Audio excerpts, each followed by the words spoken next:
Yo, boxing aficionados, what's up? What's going on? Hey, yo, check this out.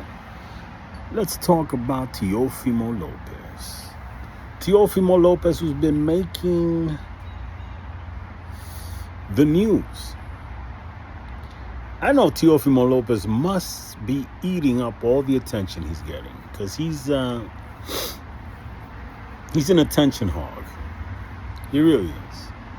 He likes the limelight. I'm sure he can't really understand or comprehend or accept the fact that he's not really a superstar. I know it must blow his mind that he's not packing stadiums. But it baffles me that he doesn't know why that is. First of all, Teofilmo Lopez has a couple of things going on against him. Very important things.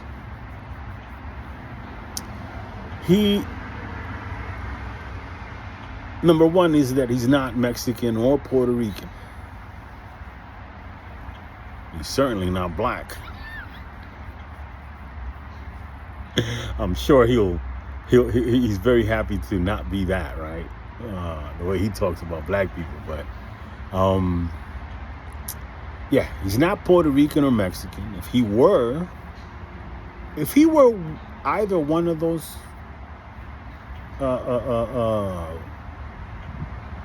cultures, tribes, however you want to phrase it, if he were either Puerto Rican or Mexican, he'd be a bigger star. He would. But he's not even a star in his own country. I know that for a fact. I'll tell you a short story. When he beat Vasily Lomachenko, now granted, we were in the middle of the pandemic. We were like right in the middle of the pandemic. Fresh off that win over Vasily Lomachenko, that I will forever give him a lot of credit for. He was undisputed at 135. No doubt about it. But fresh off that win over Lomachenko, I saw that fight in Pennsylvania. My son had a basketball AAU tournament. So we were in a hotel in Pennsylvania. And I saw that fight over there. I was elated. It was a shame that it was an empty room. I'm in an empty house. And because of COVID. But nevertheless, I was like, wow, man, he beat Lomachenko. And on the way up, driving from Pennsylvania, stopped off at this gas station, and there just happened to be a Honduran family there. Whoa, true story. I'm not making this up. And a little kid was running around, and I was like, I could tell they were Honduran because, they had some paraphernalia. I think the guy had a hat or a shirt. I don't know how it is, but I knew they were Honduran for some reason. And I think the little kid had a T-shirt. Was that it? I think that was it. Anyway. So I was excited. I was like, man, I wanted to go up to the Honduran guy and the dad and say, man, did you see the, like, come on, did you see that fight? Were you watching? Teofilmo Lopez from your country, you know what I'm saying? He just became undisputed. He beat Lopez. I mean, that's the vibe. That's what I wanted to say, or that's the conversation that I wanted to have with that guy. And guy looks at me like I had 3 heads. He's like, who? What? Teofilmo? I'm talking to him in Spanish. Mind you, this guy did not speak English at all. He might have been an illegal migrant.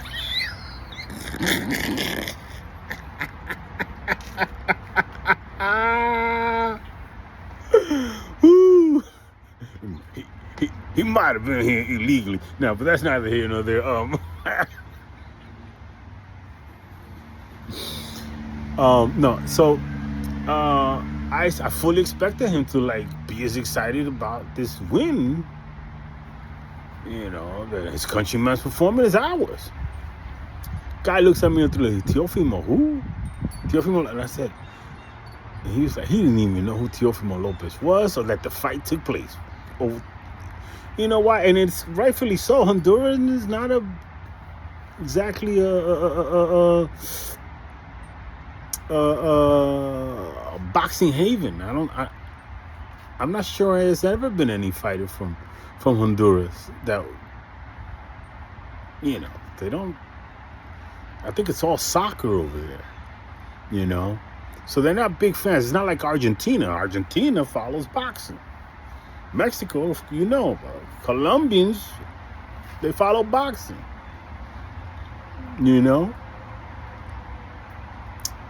But Honduras is not big on boxing. They are not. They're just not. And he couldn't care less that the fight took place that night, and he had no idea who the hell Teofilmo Lopez was. And that put into perspective rather quickly Teofilmo's earning potential, his drawing power. Because if you can't get his own people to be interested in his fights, in his career, in his ascension, then who can you get? And that's been the problem with Teofilmo Lopez. That's why he was practically born in Florida. He certainly was raised there. And yet he wants to, what they call that? They want to co-op New York. He wants to front like he's from New York. And nobody in the New York gyms apparently knows who the fuck he is. Nobody's ever seen him in a boxing gym in New York. And he certainly wasn't trained. He never trains here. He's not from the tri-state area.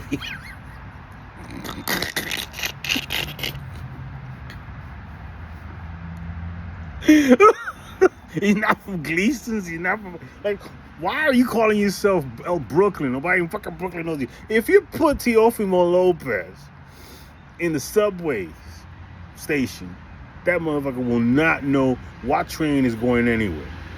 Stop it already, bro. You wouldn't know what the hell to do if somebody would drop Teofilmo Lopez in the middle of Times Square. He wouldn't even know how to get to Brooklyn without calling an Uber. I mean, really. You wouldn't know what train to take. You're not a New Yorker. Stop it, bro. And then nobody likes him in Florida. Because I happen to know someone. His name is Cesar Jr. Rivas. He in boxing pages, Ring IQ knows who he is. But in the Florida scene, Cesar Jr. Rivas was in all those boxing gyms. He trained. He became a doctor, as a matter of fact. But I know him from the boxing pages, and he could have gone pro. That guy. He trained with what's that guy? Panama Lewis down in Florida. He trained. That's neither here nor there. But anyway, he told me a story about Teofilmo Lopez in the gyms and how nobody liked him or his dad. Nobody likes him or his dad. He told me that a long time ago. I used to defend Teofilmo Lopez. And he told me, yo, you don't know that kid. That kid is a fucking knucklehead, this and that. He told me this 7 years ago. Truth. The truth.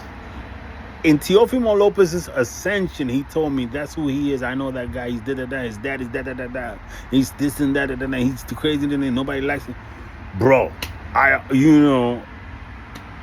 dude hit him. One of these days, I'm gonna want to do a live and get Cesar Junior Rivas on the live one, because he's got to tell the story, man, because he knows a lot about the Lopez's. And anyway, man, he hit the nail on the head, man. And I always tell him when I talk to him now, man, it's like, yo, bro, you were like absolutely right. Wow. So that's why he's not co-opting Florida. He's not pushing himself as being a Florida man. He can't get a crowd. Nobody likes him, And he thinks that the way to get a crowd is to be controversial, to be, I think he says, well, because at first, when he first came up, he tried to be, intellectual, spiritual, deep. None of that worked, and now he just wants to be the heel, the asshole, right? And now he thinks he's gonna get fans to hate him, and if you're not gonna love me, then you gotta hate me. So you come see somebody kick my ass. Maybe that's his, that's, I guess, in his twisted head, that's what he's got to do. And the road to superstardom for him would be so simple, man. The road to superstardom for Teofilmo Lopez is really simple, man. All he has got to do is become undisputed at 140 again. Beat everyone, fight often, fight 3-4 times a year, be in that ring, put on spectacular performances. I understand that your power is not the same at 140 as it was at 135, but you've got a lot of tools. You have quick twitch muscles. You have boxing instinct. You're phenomenally gifted. The things you can do in the ring can't be taught. Fine. Put it on display 3-4 times a year.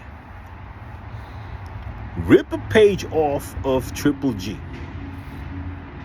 from the Triple G playbook. Triple G was fighting no names, right? He was criticized. Nobody would get in. He couldn't get a Canelo fight. He couldn't get a Cotto fight. Couldn't get Canelo. Couldn't get Sergio Maravilla. Couldn't get, everybody, pretty much ducked that guy. And that was about as clear a duck as ever. That's one, like, what happened with Triple G's career. Yes, they ducked. But he said, what? Fight who I can fight. Get in the ring and knock him out, put up spectacular performances. He's a knockout artist, so he knocked people out. And then they can't avoid you. And you're going to be in your own lane, because now Triple G made Triple G fans off his performances. It wasn't like he beat people to gain their fans. The Triple G fans, the Triple G phenomenon became a phenomenon because of Triple G and his performances. Teofilmo Lopez can do the same. Teofilmo Lopez could go in the ring 3-4 times a year, embarrass other fighters, whoever they put in front of him. And for him, it won't be like Triple G, because he could actually get names in the ring. He could get Subriel Matias. He could get Alberto Puello.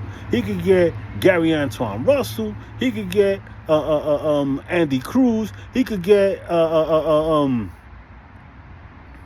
Puello, Andy Cruz. Now Andy Cruz is still at 135, but Keyshawn Davis, right? He could get Lindolfo Delgado.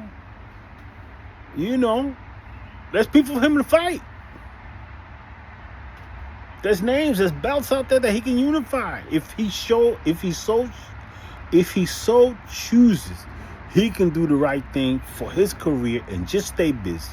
He doesn't need to go up to 147 right now. He doesn't. There's no business for him. He wants.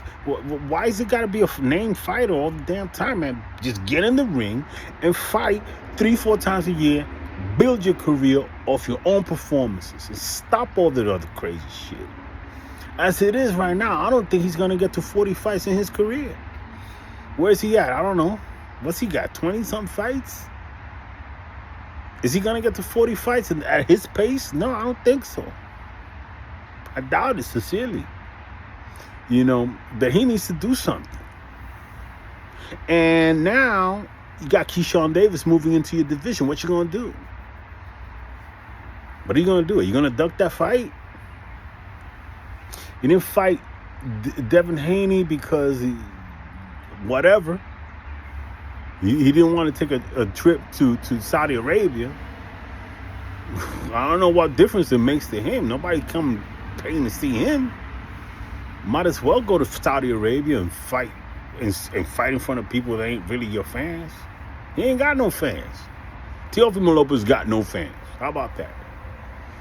His one fan is like punch drunk boxing.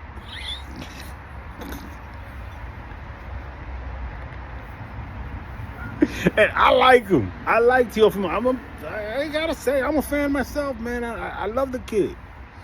Because one thing that Teofilmo Lopez does not do is that he doesn't disrespect the sport. He doesn't.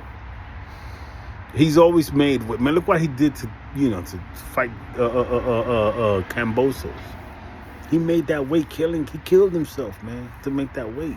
It was a stupid move. He could have just moved up and fought Josh Taylor.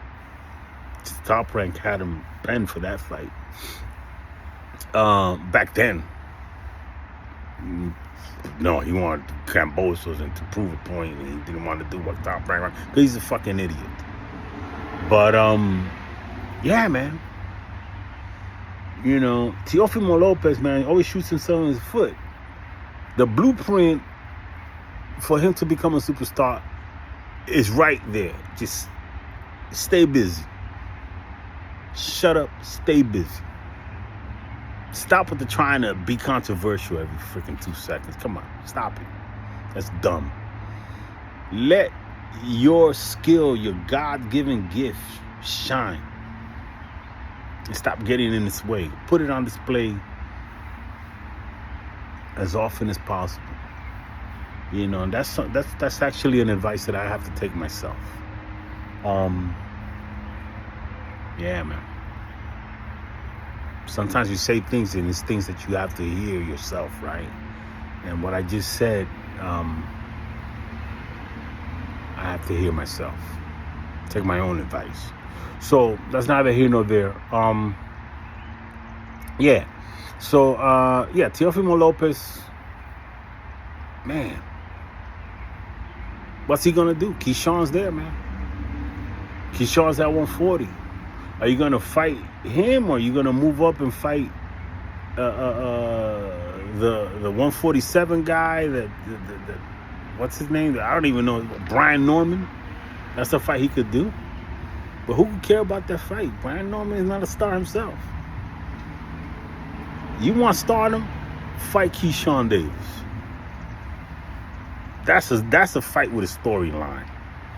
You talked a lot of crap about Crawford, and now you can pay